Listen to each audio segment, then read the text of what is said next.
It's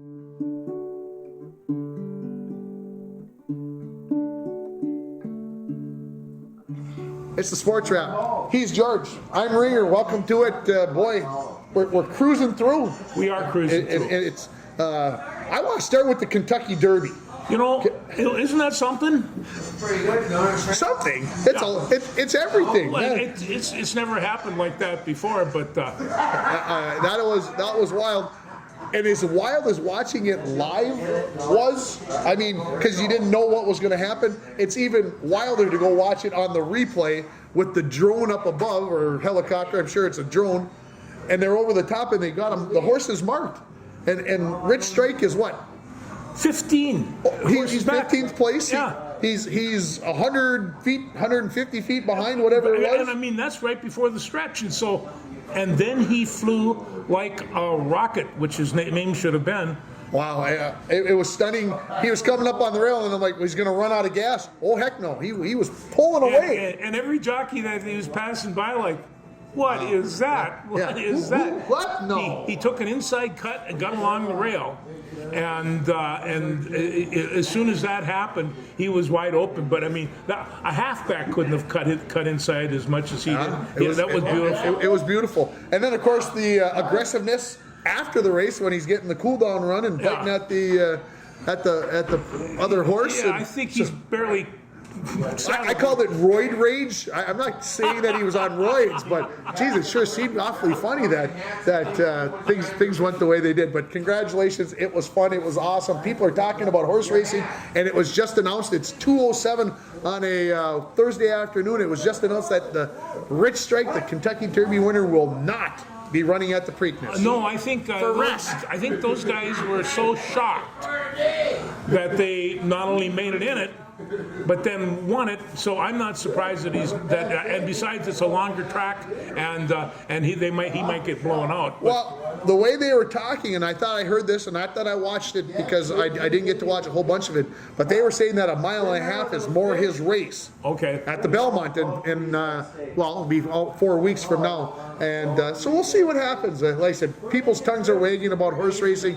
I promised myself for about the last 4 summers that I'm going to get to Canterbury this summer, and I'm going to lose some money or win some money hopefully. And I can't seem to fit it into the schedule, but I've got to try to do it. I'm not a big bettor. Go down, throw $20 on a race, every race, and walk in, and hopefully you walk out with just as much. Well, and have some fun. You take a look at these animals. You know what I mean? There's way too many of them that get hurt, especially out in California and investigated. But these are beautiful animals, and they are bred to run. This is why they were created. This is what they do, and they do it very, very well. They're just amazing. You didn't win any money this year on the race? Not like last year. No, because you see, nobody picks 80-to-1 shot. Nobody usually does. And so that a lot of people lost money on. I read something online, paper, article, someplace. Obviously, you can go so many places. But in Las Vegas, there was a place that was giving like 110 to 120 to 1 odds, and the bookkeeper was talking that he took some action on that. It wasn't maybe the best thing, but that's where it was at. And he said, we lost money. He said, it's not normal for us to do that. We're usually pretty good, but it doesn't happen all the time. So you got to take the good with the bad. Well, no, when you lay down $10 and you get 800 in return, this is good. Yeah. Anyway, let's move on. Let's talk about the Wild. How about the Wild? It's. We've been talking about them all day, and everybody's jostling. No, if Kaprizov can only get some help from the second line and from the fourth line, and maybe they should probably, and this is the big one, maybe they should probably shift goalies. And it was announced about an hour ago that they are starting Cam Talbot in goal tonight. They are. Okay. So Eveson and Guerin have made the decision that they are going to go with Cam Talbot tonight in goal. I've been a Cam Talbot pusher since the start of the series. I thought that they should be alternating. Here's the first thing. Some people might think I'm crazy when I say this, but I think the team plays better. As a team, they play better in front of Talbot than they do in front of Fleury, and here's why. Because they think Fleury better goaltender, so I can take a few more chances. I can be more whatever. Well, what's been the kind of the talk? Well, there's too much freewheeling. There's too much whatever. Need to stay on point. Need to stay focused. So I like the Cam Talbot move. I know there's people out there that are going to hate it, especially if the Wild lose tonight. They're going to be freaking out. And of course, when you people watch this, it'll probably be, well, it might be post-game, and we might already know the outcome. But I predict that the Wild win tonight. They get it to a Game 7, but I won't make any predictions on Game 7. Well, you know, and when I take a look and I watch the two teams skate, the Wild, I think, are faster. They're quicker. They forecheck better than most of the teams. They just haven't been able to get any shots off. Their offense has been almost non-existent. So for this, I don't understand. You know? Yeah, and the biggest thing, I think, for me is the power play for St. Louis. We know that it's good. Why is it so good? Yeah. And why can't we solve the puzzle? Is it just because they've got better players? Do they have a system that makes it better? I want somebody to answer that question for me someday. So if you've got an answer out there, I'll take a text message or a phone call, 218-324-3053. I'll be happy to discuss why, because to me, the Wild are taking a lot of abuse for not having a good penalty kill. Well, everybody's saying, but the St. Louis power play is so good. Well, is it that the St. Louis power play is so good, or is it that the Minnesota penalty kill is that bad, or is it a combination of the two? So, for me, one of the things about this that I think that you know, the Wild is back against the wall is because if they don't win this, this is going to be a disappointing season. They had last season to bring them where they were at. They still have, I think, arguably one of the best hockey players in the league. Nobody else has a Kaprizov, and they built this great team around him. Like Bolston says, probably the most talented Minnesota pro team ever, but they haven't gelled it yet. And so I think that they're perfectly equipped. They can skate to beat the band, and they got to get some shots on net, and they'll be all right. when you use the word disappointment, that makes me. I don't like it because, and here's why. Okay, if we would have went and played Nashville, let's say, I would be disappointed. But losing to St. Louis, who was the highest scoring team in the NHL this year, the highest scoring team in the NHL. So you're going to tell me that we have to be disappointed because we lost to maybe the best that we lost to the best offense team? Okay, let's say we get by. Let's say we beat St. Louis in 7 games. Now we got to go take on Colorado. I wouldn't care who it was. Everybody was looking forward to them to make the next round, whoever they played. And the fact of it is that they drew St. Louis, and everybody knew that was going to be a difficult draw right off the bat because they played well, and the Wild hasn't played particularly well against them. In fact, they played lousy against them. But they went down there and beat them the first game, and and they come back up here and they win another one. With the exception of that last game. I mean, the third period of the last game really stunk up the place, and they can't let that happen. And I think to me that drives a team to the next game. That's why I kind of feel like they're going to win, because they played so poorly. They didn't do so well that you need to do that. So I don't want to. I'll be disappointed obviously if they lose it. I was hoping that they'd raise the cup and we'd all drive down to the cities and scream and yell and see Kirill with the. Well, I mean, they're still in it. I mean, there's no reason for them not to do that. And besides, a lot of series have been won in the 7th game. Exactly. So this, they can't just say, because it's not an either-or type team. They've got too much talent. And so, I'm looking forward to tonight's game. I think that they can beat them. I think Kaprizov's going to be skating his little Russian tushki off, and some of the rest of those guys are going to have to catch up. We talked about the second line making an impact. They did so much during the regular season. There's some things to do tonight, and I fully expect a Game 7, and you're going to make me miss it because we're doing a live blues hour this week with a live band, and I'm going to be watching it on my phone while we're working. Oh, yeah, so when I hear a scream, you won't be applauding for the I won't. band. I'm not applauding for the band. I'm Yeah. screaming because hopefully the Wild play at a normal hour because it's starting to play havoc on my sleep life. What I've been doing is that now I have a cup of coffee at 8:30 or 9 o'clock, and that seems to hold me over. But the last game after the second period, I was sitting on the edge of my chair waiting for the third period and wanted to see this whole thing come together, and it just didn't quite do that. They've played 5 games. I've seen none of them to their completion. None. Because it's too late for Tim. I don't have to get up in the morning and go to work. Yeah, it's a little bit different. Yeah. So, Yeah. What else NHL-wise? Anything that you want to talk about Well, before we move along? it's really kind of amazing. You watch Los Angeles and Edmonton play, and it's kind of like the first. What are they tied now? LA's ahead 3-2. LA's ahead 3-2. The first couple of games, I thought, well, this is going to be a short timer, and LA comes back and does it, and it's. Edmonton wins one game 8-0. LA wins the next game 6. It's so weird to watch, and it's to me it's. I look at it. Edmonton's the 2 seed. LA's the 3 seed, just like the Wild and the St. Louis Blues.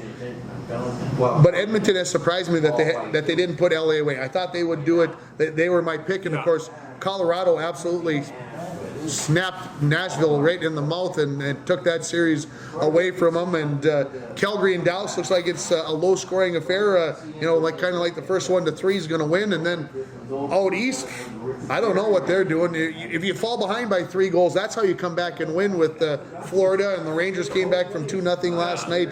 So there's lots of interesting stuff going on. And you know what? Toronto's starting to become. I like Toronto. They're fun to watch. Toronto's a love or hate, and of course, Yeah. I'd like to see Tampa Bay lose because they've won enough and they need to go away and whatever else. But there's 4 Game 6s tonight. Yes. ESPN, TNT, Turner Sports, they got to be going. We do good. And every one of those teams have like us, what's the matter with the whole thing? And so, but there's 4 really. There's some good teams out there. Yeah, there's going to be some good teams going home. And I was watching one station very briefly last night, and the analyst in between periods said the scoring in the playoffs is as high as it's ever been, and that's a good thing. It's exciting. People are watching, and I think. Well, you want to make mention of just how much scoring Kirill Kaprizov has been doing. I mean, he's setting records.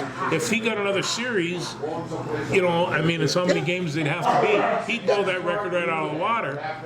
Yeah, he's got 7 goals, but I don't think he has an assist yet, which makes me a little scared. I mean, okay, he can finish the deal, but that tells me that nobody else is. And right now, I'm going to say this: Zuccarello and Hartman have looked like what Mike Bolstead said they are, and that scares me to say that out loud because that's going to be fodder for Mike the next time he sees me. But he says they're not number 1 line guys, and right now they're not playing like number 1 line guys. But I know that Hartman is capable of it. Oh. We've seen it several different times, and the same with Cicerelli. It almost looks like to me like they're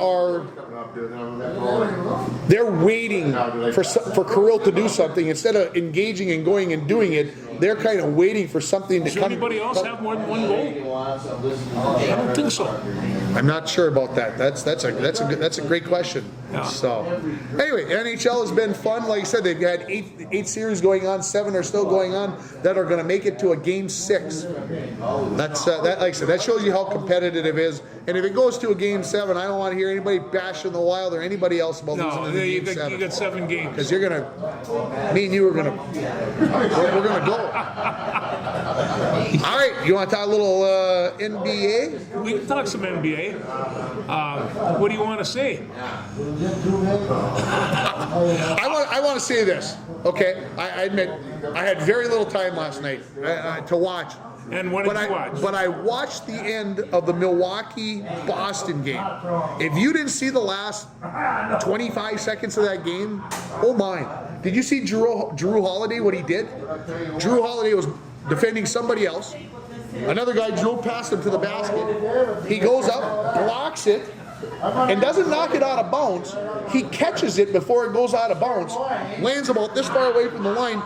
He's ready to put the ball on the floor. The Boston defender comes in and is going to try to steal it from him, and kind of makes him go out of bounds. So he jumps up in the air and throws it off the Boston player, and out of bounds it goes, and it's Milwaukee ball. And it's just like, how did he have that much body control to block the shot, not knock it out of bounds, catch it, keep his body in bounds, and throw it off a person all in about a second and a quarter? Right? It was amazing. Well, and then Milwaukee wins at Boston. The one that really kind of surprised me was Memphis and Golden State, because That was the late game. I turned that on, and Memphis was up 45 points, and I'm not sure just how it ended, but it was a whole bunch, They ended 145 to 113 or something. They were up by 55 points. 55 points. They got a 55-point lead. It ended up 39, 134 to 95. Without John Morant. Yeah. Aberration. It's over. They're heading back to Oakland, and Memphis is going home. They're talking Game 7. John Morant started the chant in the arena. Game 7 in Memphis. Game 7 in Memphis. Ain't gonna happen, boys. Sorry. It's over. They're making a good run. Oh, yeah. So they really did. I just don't like the team anymore. I don't like their coach. I don't know what about it. Every time they put him on the TV, I'm ready to. I don't know. What's the boxing today? Violence on TV. The guy. I don't know if it's the beard, and the bald head, what it is, but he makes me mad. I'm going to say one more thing. He's going to say one more thing. The Los Angeles Lakers team next year will not be at all the same team that they have this year. I saw something today as I was eating lunch, and they were talking about that. Phil Jackson said, hear me out, this is not misread or missaid, that the Lakers should get rid of Kobe Bryant, of LeBron James, and keep Westbrook. What? Westbrook can't play anymore. He's a 1 every 7 or 8 games where he does something worthwhile. Yeah. And I mean, I'm not a LeBron James fan, don't get me wrong, but you're going to keep Westbrook and get rid of LeBron James? I think they're making all about the same amount of money. I'm probably not, but I'm just like, I don't get that. Why? Phil Jackson's got to be smarter than that. And it's one of those things, we talk about John Morant and we talk about Westbrook and LeBron James in the same breath, and this is generational transition that's going on, and there's no doubt about it. And on top of that, we have a European transition and an Australian transition. Basketball players are coming from all over the world. It's a world game, absolutely. And so things are changing, and they're changing rapidly, and they're going to change in LA. They have to. Well, yeah, they can't miss the playoffs like that. They can't do. I agree. They can't do that. But I'm happy that you did. Nikola Jokic, league MVP, second year in a row. Some people are out there saying that it's rigged. It's the analytics is too big into the game right now. We're looking too much at statistics and not enough at other stuff. Well, Jokic, there's no doubt about it. He's an extremely talented basketball player in all aspects of the game. Every part of his game is strong. And so, and he's been doing this for a while. But his team was 6th place in the Western Conference. Was the problem, yeah. And Joel Embiid's team was 4th in the East, and Giannis is his 3rd. Now, what happened to honoring that the MVP has to go to the most valuable player for one of the best teams? In 1956, Paul Hornung won the Heisman Trophy, and Notre Dame won 1 game that year. And so it does happen with the top caliber of people, and Jokic is one of those. Yeah, I agree, but of course I'm on a Devin Booker kick. I still am. Yeah. Although, and I must be in a bad mood, so hear me all the way out on this. The Phoenix Suns, when I watch them on TV, they make me feel like watching the Memphis head coach. I don't like them. I don't like their attitude. I don't know if it's the black jerseys. I don't want those nice, bright Sun jerseys. They're playing these dark, black, no color on them. I'm used to the Suns running around with bright orange on them, making it make me feel happy. They just make me want. I don't know where all this is coming from, but thanks for bearing with me, folks. Yeah, if I get it out of me, I'll be in a way better mood by the end. Thank you. Yeah, that's right. So anyway, Work at it. Phoenix takes care of Dallas tonight on the road. And they will. Game 6. Golden State will take care of Memphis in Game 6. On the other side, Miami against Philadelphia. If Joel Embiid is not there, and they went after his face the other night, an accidental elbow to the face mask right on top of the orbital. Anyway, Miami wins that series. I don't think Philadelphia can come back. They're talking about James Harden and how he's had 1 out of the 5 games, 1 of the last 6 games, he's only had 20 points or more in the game. So is James Harden done? Very possible. And then, of course, the other series, Milwaukee and Boston. That's going Game 7. Boston wins in Milwaukee. And that is the series you want to watch. That's physical, and pretty good basketball. Yeah, it's good stuff. So anyway, and then of course the New York Knicks or the New York Knicks. Yeah. How about the Brooklyn Nets, Tim? Talking about Kyrie Irving and that they're looking in a direction for a more team-orientated player. Well, that would be good. Really?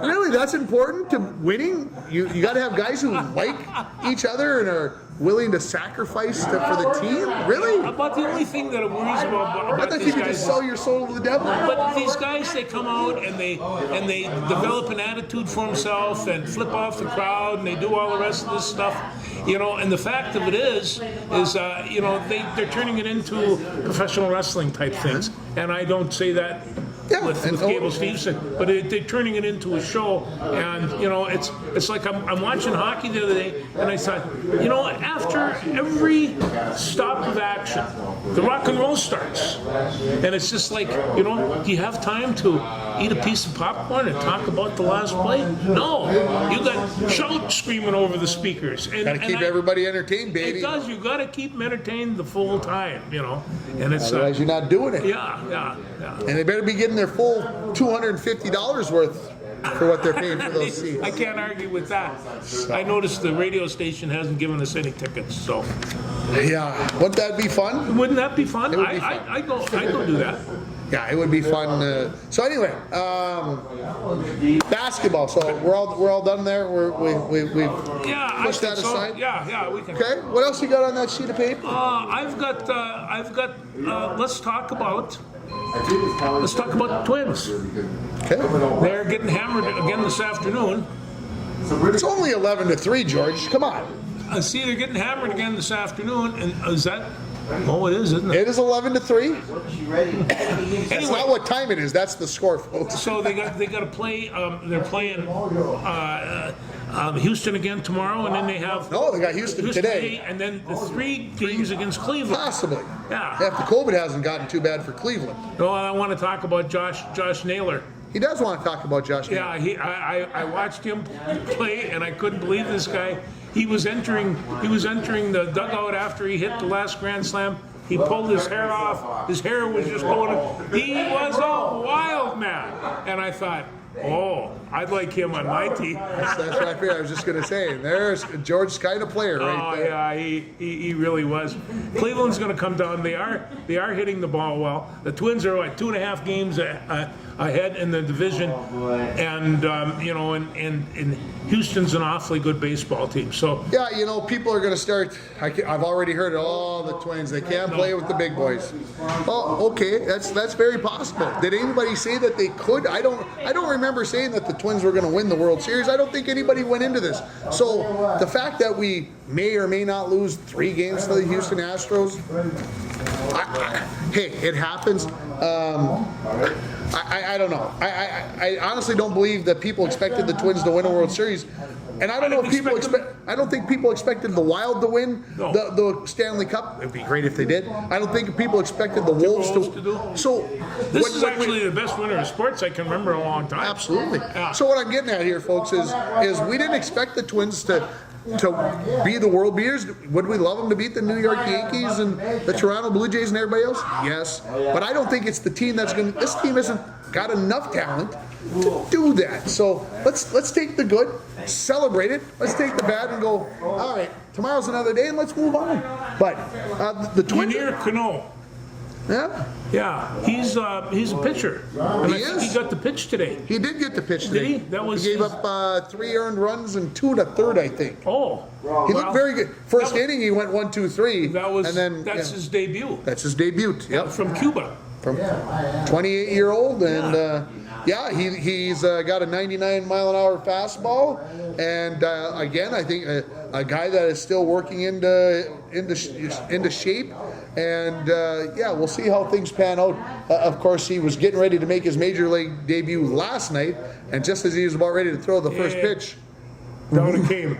And it came down too. I don't know if you looked at the Star Tribune this morning, but they had a picture of The Tarp people? of Alliance Field where they play soccer for the Loons. The Loons played last night in the U.S. Open Cup, and matter of fact, their match should be done by now. Now that I look at the clock, but the field was a lake.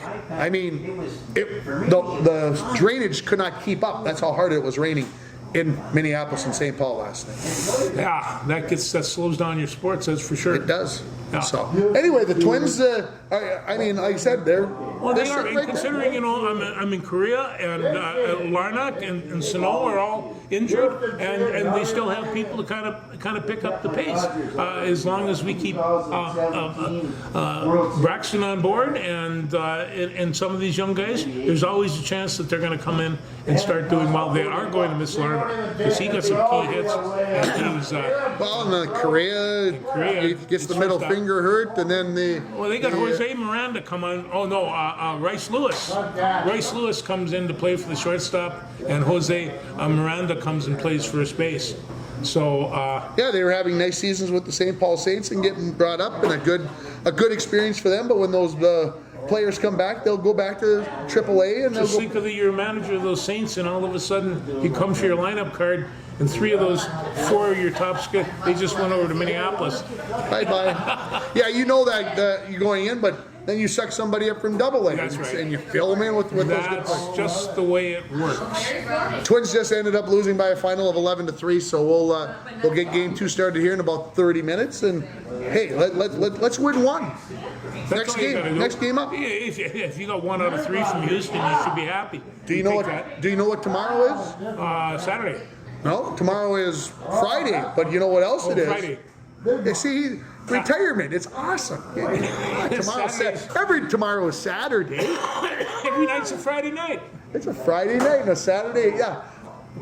No, the Sioux Falls Canaries Oh, they open up. have their 14th. season opener Yes. tomorrow in Lincoln, Nebraska. So I see you talked to your friend Wyatt today. I got to talk to White on Monday. We recorded that interview on Monday, and he sounded like he was in great spirits, enjoying life, enjoying playing baseball, professional baseball in the American Association, and we're going to have daily updates on how Wyatt does in the sports. So for those that are local, you're going to be able to hear that. But the radio station's got a little surprise. You know, if you watch the show and you'd like to hear the sports in the morning, you're going to be able to stream it now on your phone or computer or tablet, because we're going to start streaming our morning show. So if you want to know everything that's going on in the sports in the borderland, Stream it up. get your And phone a out. lot of people will do that. rjbroadcasting.com, click listen live, and off you go, and you're all set. That starts May 23rd, by the way. So anyway, shameless plug there. But yes, Wyatt, I'm looking forward to it. In the interview, he said that he's the only outfielder back from last year, so he's kind of the veteran of the group. But he talked about how relaxed he is Compared to last year? Yeah, well, he said last year I just didn't want to strike out. If I strike out, I can't be here. And then you play for a few weeks and you realize that everybody strikes out, and you go out there and make contact. I think the most interesting part was that they put in an artificial turf infield. He's got to be smiling. Oh. Smash that ball down onto the turf. It bounces about 25 And feet he's in got the the air. zip to get down the He's line. got the zip to get down the line and get an infield single. So and scoot that ball through the opposite way. So I'm looking forward to it. I can't wait to follow along and listen to a little Sioux Falls Canary. They've got a new announcer this year. Do they? I know you're probably disappointed at that, because the announcer last year, he liked to have a lot of fun, had a lot of He did. cliches and Well, you got to have your cliches down, that's for sure. You know, and So- especially with 6 games of the hockey. But you got to have them for baseball for sure. But you know, I got to just say about Wyatt. You know, if people don't know him, this guy's for real. He is a class act. He has all his components. I'd like to call him a young man. He's not. He's a full-grown 27-year-old man. And Geez, I said something pretty similar like that down here this morning. he's really a fine man. And so, hey, I'm looking forward to seeing him play this year and talking to him again. He's a lot of fun. Yeah, we're proud of your son, Daryl. Yeah. I know you're watching, so we're proud of him. We're happy that a Falls boy is doing well. Yes. And Especially in baseball. Yeah, we want to see him, and hopefully you and I will get out to Fargo Moorhead to watch him early June, if that's something of interest. I think it's the 7th, 8th, and 9th is when he's in Fargo to play Fargo Moorhead. So hoping that we're going to get a chance to drive out there and watch a game or two, and take the Elijah with us, and let him get some swimming in a pool, and then get to watch some baseball at the same time. Hey, it doesn't get much better than that. Doesn't get too much better than that. So, what else you got? Well, let's see here. The Vikings. They signed their number one Sin. Really? Yeah, they got him for $11.5 million over 4 years, but $5.5 million is a signing bonus. That's not too shabby. No, that's better than the signing bonus I've never gotten. And then I just want to bring up, you know. Are you flying to London to watch them play the Saints in early October? Listen, today when they brought it up, I thought about it. And I thought, can you see myself in a pub before and after the game discussing football with a bunch of Englishmen? I saw you like with the horns on in England. That's what I saw. That's Vikings. They've had a bad thing about Vikings in England over the centuries, but they don't like them all. No, New England Patriots. Okay. They had a whole bunch of quarterbacks. So they give one away. They give away Jarrett Stidham, and they give him to Las Vegas for a really high draft choice that they weren't quite sure what it would be. But as it turns out, and I'm telling you, these Patriots know what they're doing. If they get enough and have Las Vegas trade down, they can move up, and they can get higher on the first round draft. So they got rid of a quarterback. So what did you get for him? Well, not much, but we got a different position in the pick, and that's about all they got. Yeah, absolutely. And Stidham's his offensive coordinator moved out to Las Vegas, so he's got a place to start. He's not a bad quarterback, but he says, is he going to be the backup? Well, we're not quite sure about that. But he was sitting in a quagmire in New England. He wasn't going anywhere. Mac Jones got that place covered. I think it's Mac's job. Yeah, that's Mac. They like to have their quarterback in place for years and years and years. Years and years and years. They do. I heard that. So. Yeah. Okay, anything else? No, that's what I got so far. The NFL schedule is being released. Home games, times, the whole thing tonight. Do you give a rip? No. Although, Green Bay's apparently got leaked out. This they got leaked and put down as they're playing the Vikings on I think the 17th week of the season. I thought they've always played them that week. They play, but they'd have to play that week 18's now the last week though. That's so is right. it week 18? It'll be week 17. Okay. So before the final game, yeah. Okay. Should be a dandy. Kind of right around New Year's. I would guess. Must be on the 2nd, I think. I think New Year's is on New Year's was on a Saturday last year, so New Year's will be on a Sunday. I wonder this year. In fact, they have Christmas. I think they might play on Thanksgiving too. So they have Christmas down in Tampa Bay. I mean, although they said, these guys are away home from Christmas. Yeah, but if you're away from home at Christmas, Tampa's probably a pretty good place to be. And so, There he is.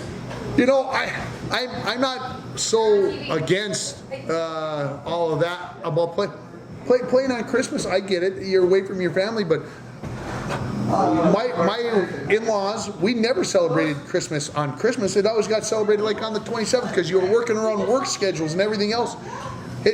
As long as you get together with the people you love, does it matter if you do it on the 25th or the 27th? And besides, when have you ever had a Christmas without a football game or two? Well, and the NFL's putting 3 of them on. Yeah. I mean, first triple header ever on Christmas, and you want to talk about ripping the family time right out of Christmas. 3 football games in a row, and then 5 NBA games going on at the same time. Make sure we send a Christmas TV, Santa, so that we can have enough TVs to take care of business. Yeah. Hey, by the way, my wife, she's in rebuild mode. She wants everything redone in the house. So she was talking about the wall in the basement. And she was talking about putting stuff up, and I said, oh, so we can put like 4 TVs on the wall? And she looked at me like, it went through her head, folks. And I'm like, I might love her more than ever if she lets me get 4 TVs on the wall, hang them all up on the brackets. I don't need wallpaper or paint or whatever. I need 4 TVs. And I saw a TV, just a 1 TV, but it was 86 inches. And and I just ridiculous. I would go and I'd set this up and I'd watch Lawrence of Arabia, a big screen. I mean, that would be fun. And I'd give up the sports stuff anyway, but we'll see. All I want to say is whatever you pay for an 86-inch TV, I could buy 4 normal-sized TVs and watch 4 different football games on a Saturday afternoon, and I would be. I would love it. Just one simple thing here. Oh, he's going to talk the Big Ten track meet. While you're getting yourself set up, the Big Ten softball tournament got started yesterday. Tim's got to watch 0 pitches. He's very disappointed. The Gophers proverbially peed down their leg and lost to Wisconsin, a team they just swept in a doubleheader a week earlier and lost 2-0. That's a bummer. I want to talk about Kostas Zaltas. Yeah. He's a hammer thrower from Greece and playing and throwing for the University of Minnesota. He is incredible. So he's number 1. He's number 2 in the nation. And then we've got Shelby Frank. She throws the discus. She's a sophomore from Grand Forks, and she's got some of the best stuff. She's got school record and 190 feet 3 inches. She finished 3rd in the Big Ten indoor championship. She is well on the way in outdoors. I mean, 190 feet. That's good. That's a good chuck. Yeah.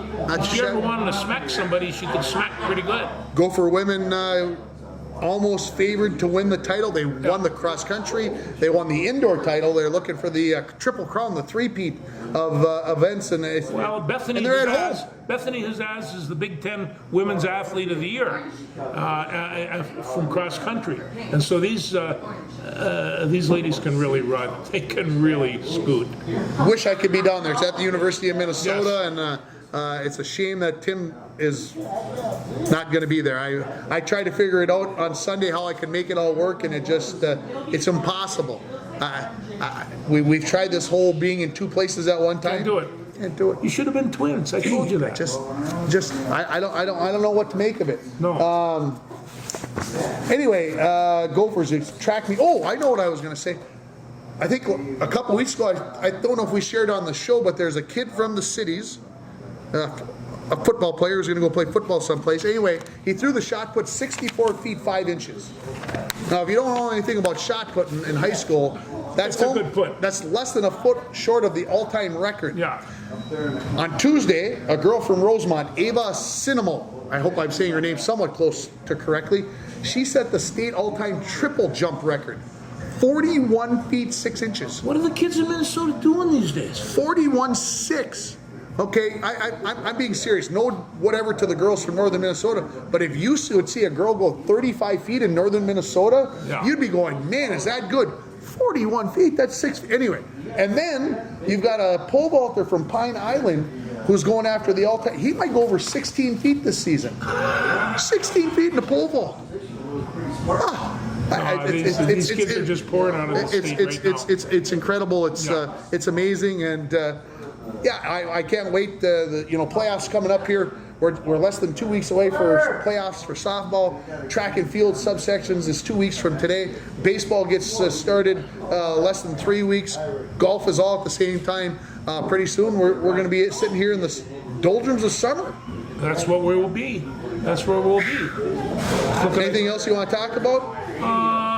There's a whole bunch of heavily recruited football players out of Minnesota that are also also being recruited, and not all by Minnesota. So, but we're talking about Juxtan Howard.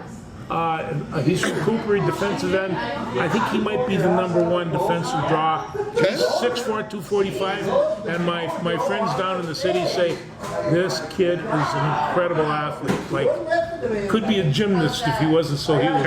And so we'll see what happens. But he plays both sides of the ball, and so. But I really hope, and he's one of the most highly recruited football players in Minnesota. So he's had 60 Division I offers. And so if he comes to Minnesota, and it sounds like he will, that would be good. that would be good.